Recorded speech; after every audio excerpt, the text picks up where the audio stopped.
guys, Bullhorn Betty here. I just wanted to touch base with you because there has been a new kind of discussion topic related to the Brian Kohberger case that I wanted to discuss with my audience. We are taking a heavy look into the Brian Kohberger case and trying to make heads or tails of all this information that is coming back out in the Brian Kohberger case.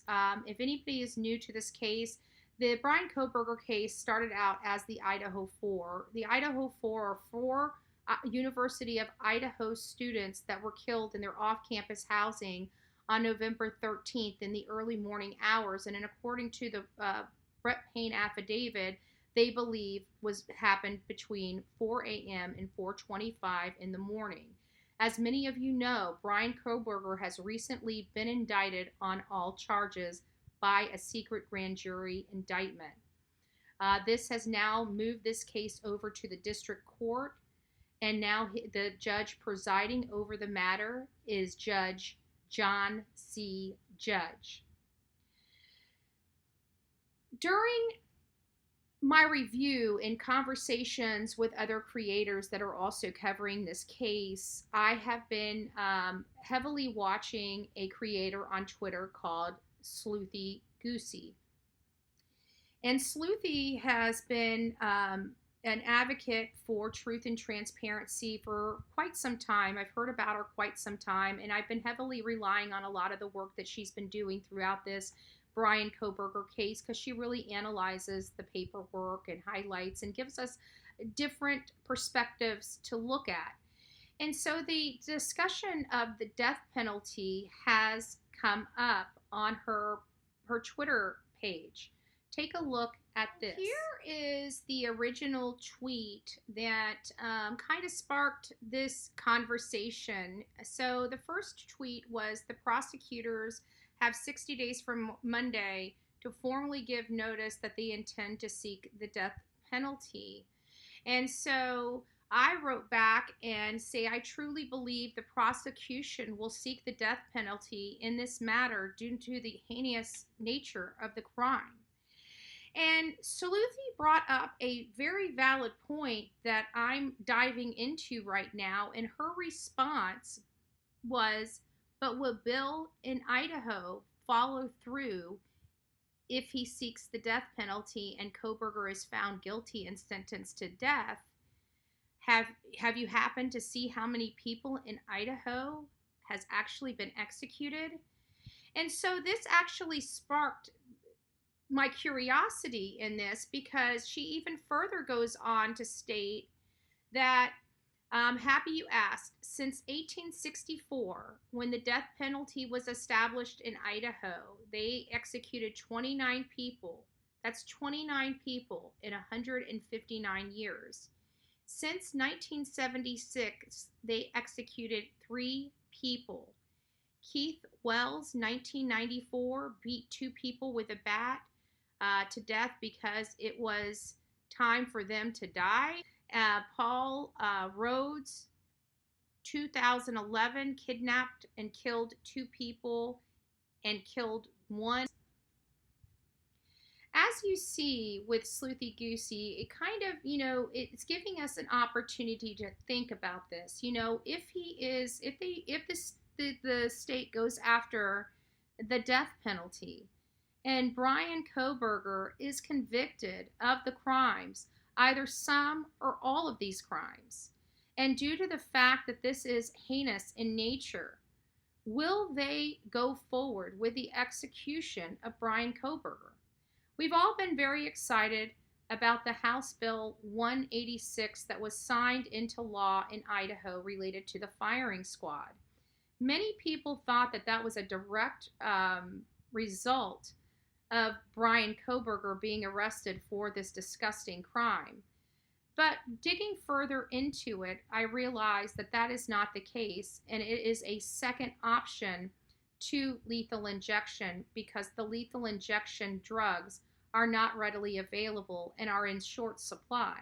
And that really is the reason that they went ahead and put this and sign this firing squad into law as the second option, leaving the lethal injection as the preferred method for the state of Idaho. I wanted you to review some of the research that I have and have done, and then we'll discuss. Take a look at this. So here is just to give us a little, a closer look at the history of the Idaho death penalty, and it'll bring those two clips, the one from Sleuthy as well as the one from the Google search kind of together in this one article. And this was published recently, March 23rd, and updated April 3rd, related to the history of the death penalty in Idaho.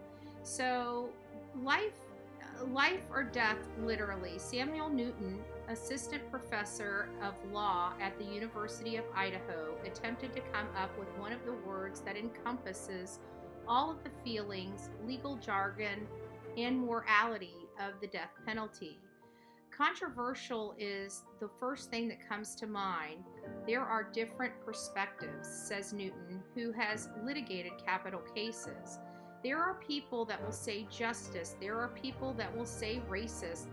Then there are people that will say rushed, superficial, vengeance, bloodthirsty. People are not at peace or in agreement about this topic. The death penalty has always been a controversial issue, one heavily steeped in the long-standing belief and opinion about whether it's ethical or moral for the court to execute someone for a capital crime. Idaho is one of 27 states that still have active capital punishment laws. How the law is carried out varies from state to state. In some places, certain type of more violent executions have been banned or phased out in favor of what is seen as more humane types of execution, such as legal injection. Idaho only carried out execution by hanging until 1957, and then it didn't execute anyone for several decades due to legal challenges in the U.S. Supreme Court. In 1978, Idaho introduced lethal injection as an alternative method, stating that its legislature, the punishment of death shall be inflicted by continuous intravenous admission of lethal quantities of substance or substances approved by the director of the Idaho Department of Correction until death is pronounced by the coroner or a deputy coroner. Lethal injection has remained the primary method of execution since then, although there was a period of time between 1982 and 2009 when death by firing squad was legal in Idaho. No one was ever executed using this method. However, recent struggles by the state to get lethal injection drugs have again brought execution by firing squad to the forefront of Idaho politics. The legislative session, House Bill 186, sponsored by Republican Bruce Skaug, and he's a Republican from Nampa, and Senator Doug Ricks, a Republican from Rexburg, passed both the House and Senate by a significant majority. The bill would establish a firing squad as the state's backup method of execution to lethal injection. If approved by the governor, the bill would make Idaho the fifth U.S. state to approve prisoner execution by firing squad. Gerald Bizzuto was convicted in 1985 murder of Bertha Herndon and her nephew Dell Herndon at a remote cabin in north of McCall. Has been on Idaho death row nearly 37 years and has dodged execution multiple times, including earlier this month, due in part to the state's inability to find lethal injection drugs. Despite the move by Idaho to allow a more violent type of execution, the National Conference of State Legislators shows lethal injection is still the preferred and primary method of execution in the majority of states that allow a death penalty sentence. but many of those states face legal hurdles that prevent execution from actually happening. Oregon, California, and Pennsylvania have imposed what is called a governor-imposed moratorium, meaning that there is a temporary suspension of execution and more rarely of death sentences. States that have banned the death penalty altogether, including Alaska, Connecticut, Delaware, Hawaii, Illinois, and most recently Colorado in 2020. The morality and ethics of the death penalty have evolved over the years. The death penalty is not something new. In fact, the American concept of capital punishment is often credited to the European settlers who brought the idea to the New World and eventually incorporated it into the United States court system. But just because it's an old idea doesn't mean that it's always been a legal one. In 1972, the Supreme Court struck down the death penalty in the Furman versus Georgia case, stating it wasn't constitutional and that it was imposed to distinguish which murderers deserve the death penalty and which ones do not. States then had to come up with many ways to determine who is the worst of the worst, and that is called aggravating factors, Newton said. It has to be a certain type of murder. It's got to be kind of the worst kind of murder. 4 years later, in 1976, the Supreme Court reversed their decision and decided that capital punishment was again legal in the United States, but only under limited circumstances, according to the National Constitution Center. It banned the ability for courts to sentence anyone to death and said the sentence can't be characterized by arbitrariness. The rule led the ability for the states to determine their own aggravating and mitigating circumstances to sentence a criminal to death. Idaho has a statute that lays out these aggravating factors that must be reached in order for someone to be sentenced to the death penalty. According to the Idaho State Legislature, in order for someone to be sentenced to the death penalty, the court must ensure that the murderer was especially heinous. According to the Idaho State Legislature, in order for someone to be sentenced to the death penalty, the court must ensure that the murder was especially heinous, atrocious, or cruel, manifesting exceptional depravity. What murder isn't heinous or cruel? In 1964, Idaho has carried out 29 executions. In fact, all 3 of Idaho's first executions happened on the same day. 3 men, David Howard, Chris Lowry, and Jim Romaine, were hanged at the same time for murder and burglary in Nez Perce County on March 4th, 1864. Other than that, almost no details about the first set of execution in Idaho exist. The second execution occurred January 24th, 1868, to Anthony McBride in Ada County. McBride, a 24-year-old soldier, was hanged after being convicted of the murder of a Chinese man on the Payette River. According to the National Death Penalty Archives, McBride attempted to justify the killing by saying he was trying to shoot at an animal and accidentally shot the man. 3 doctors visited McBride before he was hanged to rule out insanity, after also tried to use that as part of his defense. This appeal did not work and McBride was executed. More recently, there have been prolific death penalty cases and several narrowly avoided in Idaho, where inmates were exonerated after proving they were innocent, a concern for some as the death penalty continues to be illegal in the state. One recent case that made national headlines and dealt with the possibility of the future of the death penalty was the state of Idaho versus Christopher Tapp. Tapp was originally convicted of rape and murder in the 1996 death of an 18-year-old Angie Dodge. Tapp was exonerated in 2017 and was cleared by DNA evidence in 2019.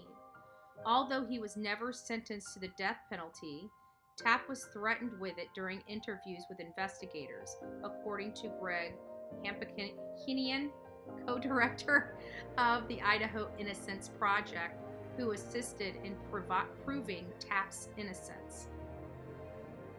The irreversible nature of the death penalty affects not only the person who is executed, but all of the people, the investigators, the witnesses, the juror, who get it wrong, says Hampikin. The system is designed very effectively to do one thing, and that is convict people who have been arrested. The conversion rate from arrest to conviction is ridiculously high. What it's not good at doing is undoing that. Hampkin likened this criminal system, the criminal justice system in the United States, to a bakery. So he's kind of giving you the analogy of a bakery. They are really good at making cake, but once the cake is baked, you can't unbake it.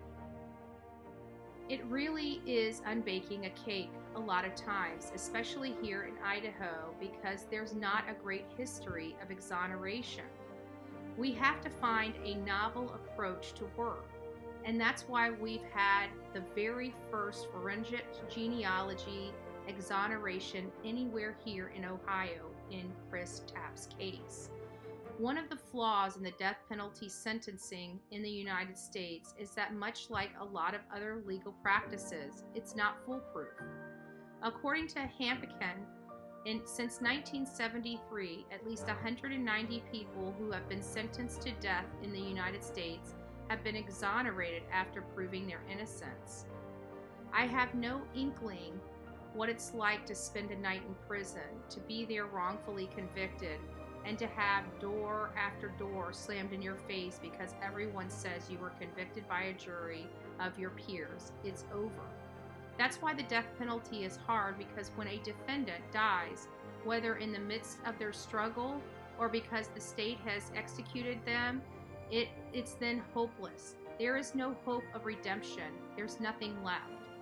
It's also easy to see why people would advocate for the death penalty, given that a need for revenge is human nature. I will tell you personally, my advocation for the death penalty has nothing whatsoever to do with revenge. They're human feelings. They're not absurd. An eye for an eye. Holding people accountable. Defendants on death row are often accused of what you might call heinous crimes. These things where people have committed the unimaginable, which is seemingly where the public's need for revenge comes into play.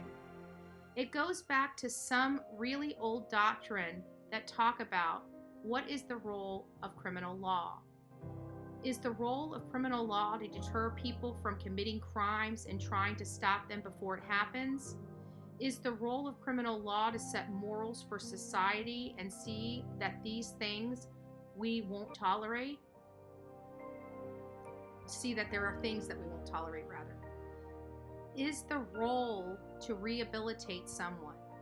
So if someone commits a crime, we want them to get back and better and re-enter society.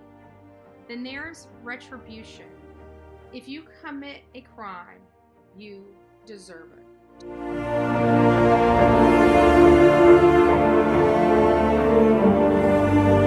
Guys, I met Charlie D'Amelio check!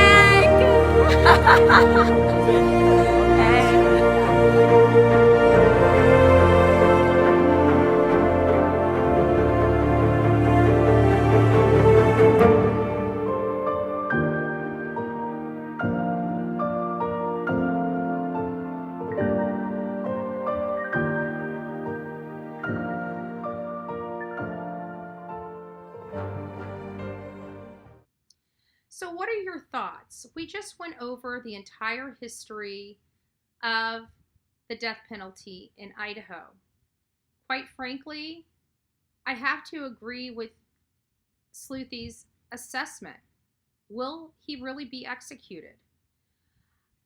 I like the article that I was researching and reviewing, but I disagree that the death penalty is revenge. For me, the death penalty has never been about revenge. It's been about accountability. You took somebody's life. And quite frankly, me personally, I feel like the person that took somebody's life, once convicted of the crime, should have to be put to death in the same manner they killed their victim. That's for me personally. And again, not vengeful, accountability. And I want to make sure that people understand what the death penalty truly is about. So there's no misconceptions out there with people with the opinion that they think that everybody is just angry and just wants revenge. Sometimes it never has been about revenge, but we all are accountable for our actions, and everybody should be accountable in the same manner. That is my 2 cents. Let me know your thoughts related to this death penalty. I'm going to go back to Sleuthy's question. Do you think the state will pursue and sentence Bryan Kohberger to death if they seek the death penalty and he's convicted of this crime? So again, lots of great information here. I hope this was beneficial to you. If it was, please consider sharing, and subscribing. And don't forget to add your comments. I love hearing from my audience. I love hearing your perspective. And sometimes, quite often, somebody makes me go down a different route because of their perspective and because I didn't think of that perspective.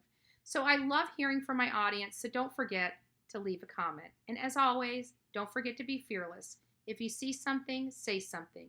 An ounce of prevention is worth a pound of cure. And until next time, be safe and kind to one another. God bless.